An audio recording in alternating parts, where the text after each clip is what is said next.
Friends, today we are going to speak about the making of India's foreign policy.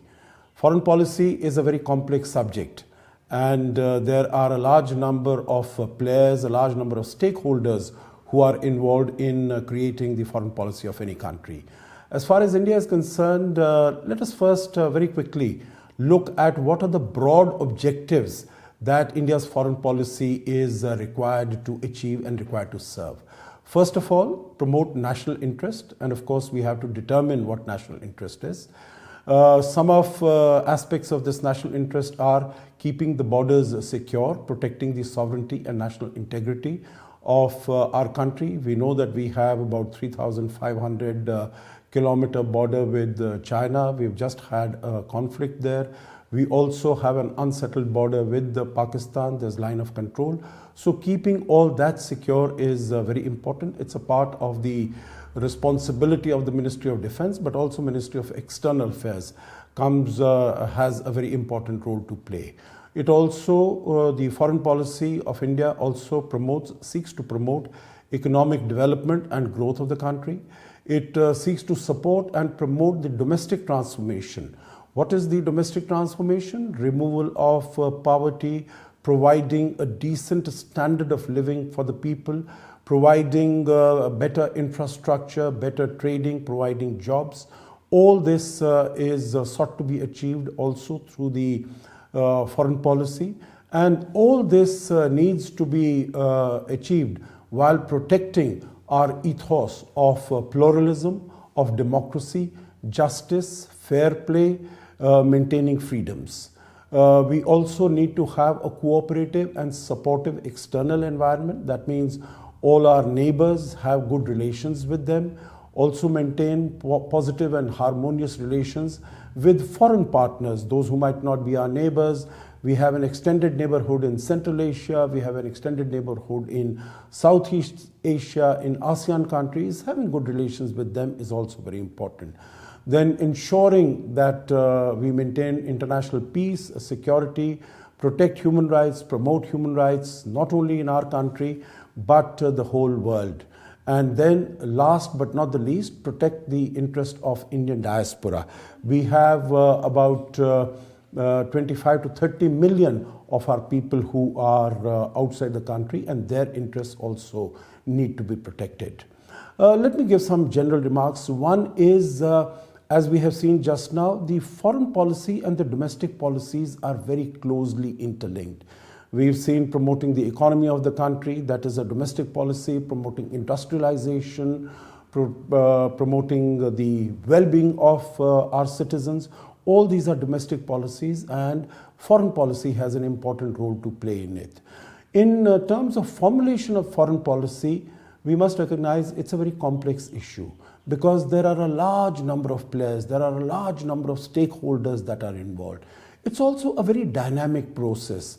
We of course know that foreign policy depends upon the geography of a country, upon the history of a country, but most of all it depends also in the global, on the global relations. What is the global dynamics? What is the global situation? And that can change. Just to give you an example, in 1971, when India was had the fight with Pakistan for the liberation of Bangladesh, at that time India and the United States were at loggerheads with each other. They did not have, the relations were very much down in the nadir. They didn't have very positive relations. Today, the United States is one of the most significant and important partners of India. This is how the global dynamics has changed, because China has surfaced as an important player, as a significant player, and China as a threat. Its aggressiveness is a threat not only to India, but also to the United States and to the world. So where the interests coincide, where the interests combine, so our foreign policy is also related, foreign policy is also affected in that way. There are, as I said, a large number of institutions and individuals who have a role to play. No single institution or individual will have the final say in this. They will all make contributions, and whatever they their point of view is, whatever their interests are, whatever their position is, all that will be taken into account while deciding on the final, ultimate foreign policy that India pursues. It's a dynamic process. It is not a static process. It will keep on changing as things in our neighborhood and in the world change. It is also needs to be recognized that formulation of the foreign policy and implementation of the foreign policy, it falls under the jurisdiction of the center, of the federal government in Delhi. States in the 29 states that we have in India, they do not have a role to play. But still, states which are neighboring some of the countries which are in a neighborhood, they have a very important role to play. For instance, if we are talking about relations with Bangladesh, then West Bengal will have an important role to play. Tripura will have an important role to play. Assam will have an important role to play because they are neighboring countries. If we are talking about our relations with Myanmar, where we have seen emergency being declared, a coup being declared, the 4 neighboring states of Mizoram, Manipur, Arunachal Pradesh and Nagaland, they will have an important say in whatever our the relations with these countries are. If it is Sri Lanka, then of course Tamil Nadu has a very important role to play. When we are talking about the position of NRIs, non-resident Indians, or people of Indian origin who have settled outside the country, in that case Kerala and Andhra Pradesh, from where many of these people go out, they will have a point of view which will need to be taken into account. The Ministry of External Affairs has some years ago launched what are called the public diplomacy lectures or talks, so that the experts in these areas, they will go to different states, they will go to different universities, they will go to different institutions, they will even go to and address different NGOs and speak about the various issues on foreign policy, whether it is relations with the United States, with China, with Pakistan, with Russia, so that our younger citizenry, our young people who are going to be the decision makers and policy makers of tomorrow, that they have a good understanding and they are well informed when discussions on foreign policy take place in the country. If we look at the most important institution or the most important architect of India's foreign policy, that I would say is the Prime Minister of India. Not only the current Prime Minister of India, although he has had a huge role to play in taking forward the foreign policy formulation and implementation, but all former Prime Ministers of the country have had a very important role to play. In fact, they are the Prime Minister is the most important and the most significant architect of India's foreign policy. If we were to look at the current Prime Minister, Mr. Modi, who's been in power since May 2014, there are a large number of achievements, a large number of successes that could be attributed to the policy that has been followed over the last so many years.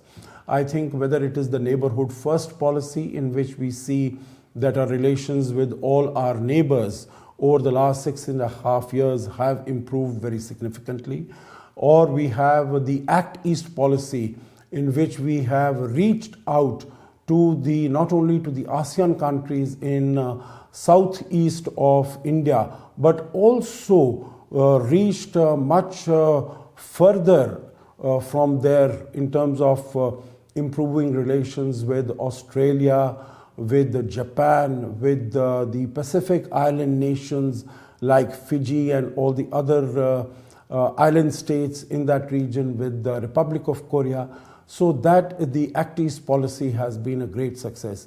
I think the biggest success has been the improvement of relations with the United States. because United States has become the most significant and the most important foreign policy partner as far as India is concerned. With Africa, we have started the Africa Forum summits, which are also doing extremely well. So the Prime Minister has had a very important role to play in taking our foreign policy forward.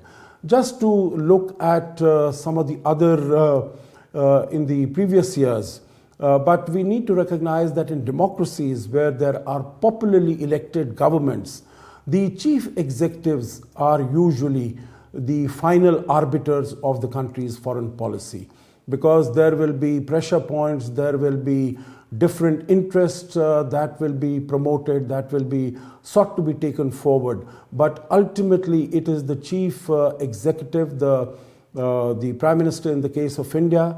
As far as the other democracies are concerned, I have mentioned it in the US presidents. We can see that George W. Bush, he started the global war on terror.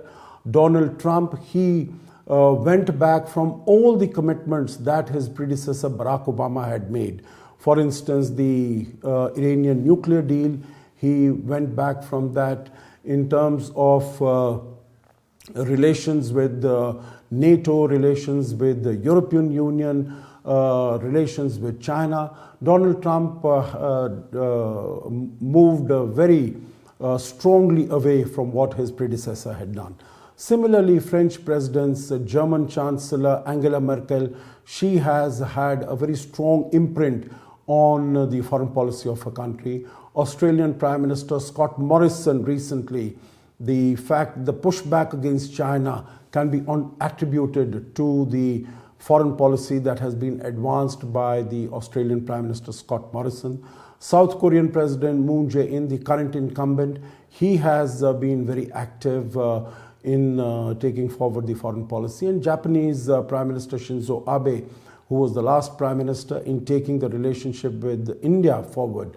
And also the United States, Australia and Japan, we have started the Quad grouping, which is a very significant new addition as far as the architecture in the Indo-Pacific is concerned.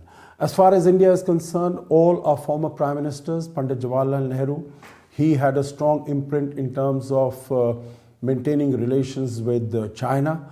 We are aware that Sardar Patel was not very supportive of having strong relations with China, but it is Pandit Nehru who had promoted the policy of fraternal relations, and that unfortunately led to the 1962 war. Indira Gandhi was instrumental for one of the biggest successes that India has had in its foreign policy since its independence.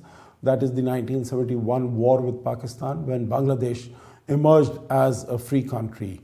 Mr. Gujral, he gave the Gujral Doctrine. That means India, being the large country, needs to be much more forthcoming and provide much greater,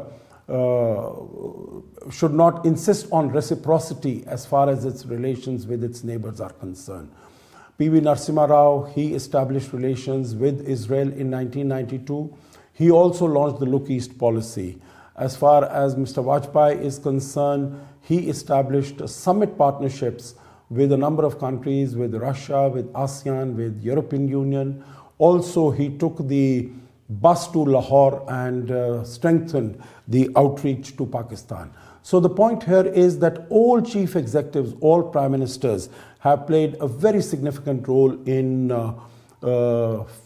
forming and in making the foreign policy of the country. Of course, the Ministry of External Affairs is a pivotal player, and it acts really as a secretariat for all issues related to the foreign policy.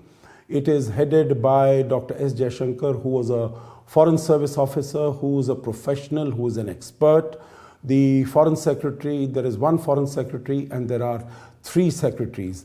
There are a large number of territorial divisions which deal with different territories of the world. There are also functional divisions which deal with different issues like United Nations, like protocol, like finance, like administration, like development partnership. Recently, we have added a number of new divisions because the world is changing and the challenges that the country has to face, those also change. So issues of counter-terrorism, cyber diplomacy, e-governance, even Indo-Pacific has been added as a separate division very recently. India has 89 embassies and high commissions in different countries, and we have 108 consulates. Embassies and high commissions are located in the capitals of different countries, while the consulates are located in other major cities. Like in the United States, we have the embassy in Washington, D.C. We have consulates in San Francisco, in Houston, in Chicago, in New York. We also have permanent missions to the United Nations in New York, Geneva, Paris. These are the three major cities where the UN offices are located. And they provide feedback to the ministry from these countries. Our ambassadors and our officers who are posted there will provide feedback to tell us what is happening and how relations with those countries can be further expanded and further promoted. There are other significant players which shape the foreign policy of India. For instance, the National Security Advisor to the Prime Minister. At the present, it is Mr. Ajit Doval. But before that, this institution was in fact established in 1998 after the Kargil war and the Kargil conflict and the Pokhran nuclear test, the second nuclear test that took place in May 1998. Before that, the earlier national security advisors have been Brijesh Mishra, Jain Dikshit, M.K. Narayanan, Shiv Shankar Menon. All of them, their most important feature is that they are very close to the Prime Minister. They have a direct link to the Prime Minister. So as I said, the Prime Minister is the final authority. And if the National Security Advisor, the NSA, if they have the ear of the Prime Minister, then of course they are able to play a very important role. Very recently, we have appointed 3 Deputy National Security Advisors, and they have their own different areas of specialization. One is intelligence, one is foreign policy, and they feed in their views to the National Security Advisor. There is also the National Security Council Secretariat, and this was also established along with the Office of the National Security Advisor, and they do research on a large number of issues and provide their assessment to the National Security Advisor. We also have a National Security Advisory Board. Earlier it used to be very big, very huge and sort of unmanageable, but today it is comprises of 9 members. The former Indian ambassador to Russia, P.S. Raghavan, he is currently the chairman. The members comprise of people who have specialization in different fields, in different areas.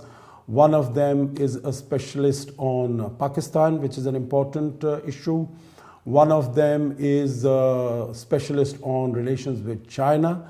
He is from the defense. He is a lieutenant general, and he has been posted in China. He speaks Chinese. There is another person who is a specialist on Afghanistan, because these are all important areas for India's foreign policy. So they also do research work. They really act as a think tank of the government, within the government, and they do studies. They do not have any executive power. They do not have any executive authority. As the name suggests, it's an advisory board, and it advises the government on what are the pros and cons of different issues. For instance, on artificial intelligence, on 5G, on data security and privacy, on all these new aspects of new technology.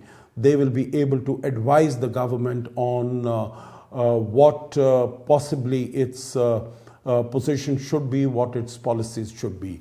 Then the Parliament also has an important role to play. The Parliamentary Standing Committee, there is currently Mr. P.P. Chaudhary. He is the chairperson of the Parliamentary Standing Committee on External Affairs. It has 31 members, 22 from Lok Sabha and 9 from Rajya Sabha.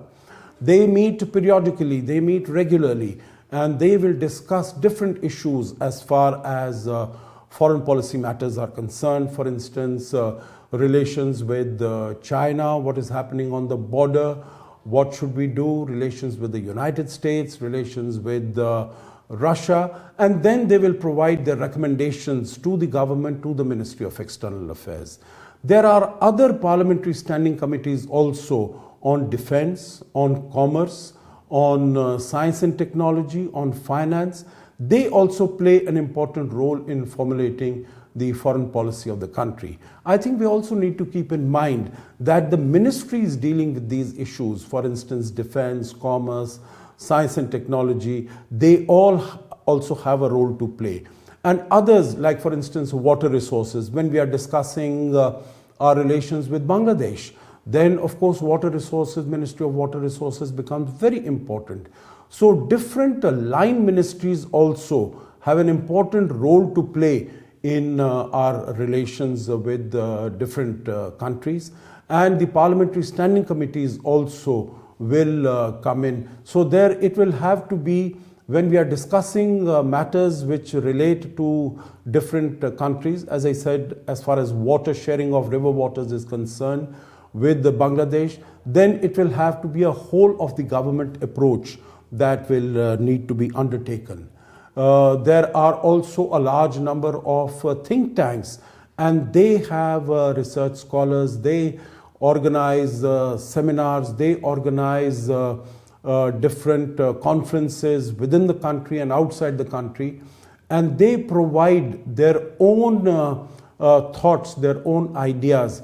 Some of these think tanks are supported by the government, some others are private sector think tanks, so they can have their own, have a very significant role to play.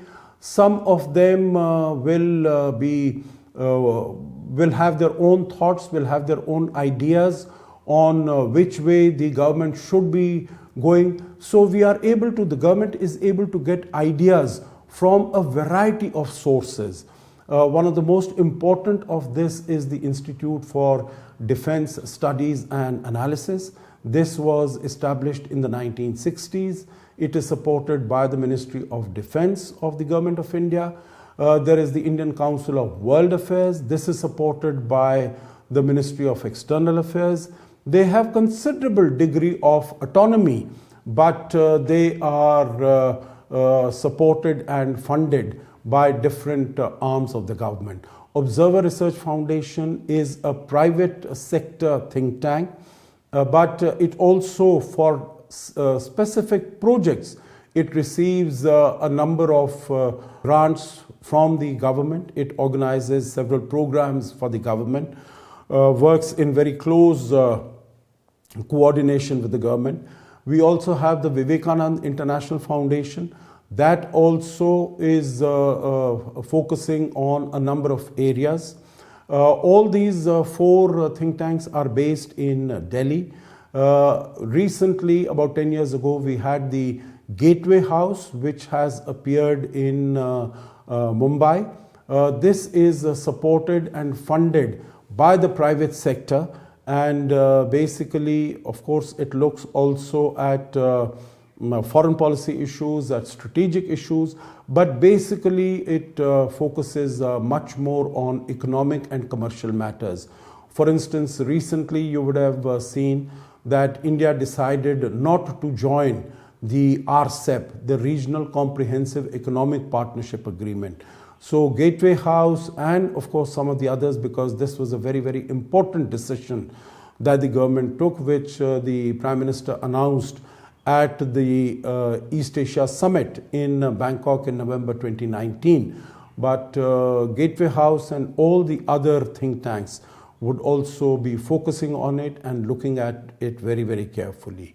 Then there is the research and information systems, which speaks about cooperation amongst developing countries. Its role has increased very significantly, whether it is issues related to G20, the Group of 20, which was formed in 2009 after the international economic crisis. So research and information systems looks basically at all economic issues and takes them forward. We have the Indian Council for Research on International Economic Relations, that is ICRIAR. That also plays a very important role in functioning, in working on economic issues that the government has to deal with, that government has to handle. And they also publish their papers, publish their recommendations, publish their advice, and of course provide it to the government so that when the government is formulating its own policy, then it can keep all these aspects in mind. In addition to this, there are a large number of other private think tanks. The government, either through IDSA or ICWA, it supports many of these think tanks and encourages them to carry out independent research and share its research with the government for its information and for formulation of policy. There are a number of other educational institutions also which have a role to play in this. It is in Jawaharlal Nehru University, the School of International Studies, that is the most preeminent institution which is working on this. And again, it deals with a large number of areas where India has interest. India's relations are strong, including Africa, Latin America, Central Asia, of course, the neighborhood, and US and other countries. Delhi University also has a very well developed, a very old department handling foreign policy issues. Mumbai University also, in its Department of International Relations, Department of Political Science, there are a number of different units dealing with relations with other countries. Calcutta University is also a very well known and a very well respected university. Jadavpur University also in Kolkata, so there also it is an important university, good research being conducted. Rajasthan University has also come up in recent years. Pondicherry University is doing good work. Goa University also, particularly on maritime issues. Then there are a number of think tanks related to these to the different services like CAPS, the Center for Air Power Studies. They deal with issues related particularly to Air Force and security matters in those. But as far as universities are concerned, many universities, in addition to the ones that I have mentioned, whether it is Kerala University, whether it is Madurai University, it is Chennai University, there are a large number of universities all over the country. Kashmir University, they are all doing, Lucknow University, they are all doing excellent work. Hyderabad University, they are doing excellent work in creating a young crop of experts in international relations, in foreign policy, and so that when they grow up, there can be informed debate as far as foreign policy matters are concerned. Media has also emerged as a very important instrument, as a very important way of getting the views of the people, of the common citizens, to the government in taking it forward, so that the government is able to get thoughts and ideas from a 360-degree spectrum. So number of print media, for instance, the Times of India, Hindustan Times, Indian Express, and others. Most of them have their own foreign policy correspondents, those who are experts in this area, and they follow, they observe what is happening in the world very, very closely, and they work accordingly and write very prolifically and profusely in all these areas. In Hindi newspapers, there's Hindustan, there is now Bharat Times, there's Dainik Bhaskar, and several others who are doing good work. The economic publications, Business Standard, Mint, Economic Times, the Chambers of Commerce and Industry also play a very important role. In terms of TV channels, CNN, News 18, India Today, Times Now, Republic TV, there are many of them who have very committed discussions and debates on foreign policy issues. On Hindi TV channels, there's Aaj Tak, News 24, TV9 Bharatvash, and several others.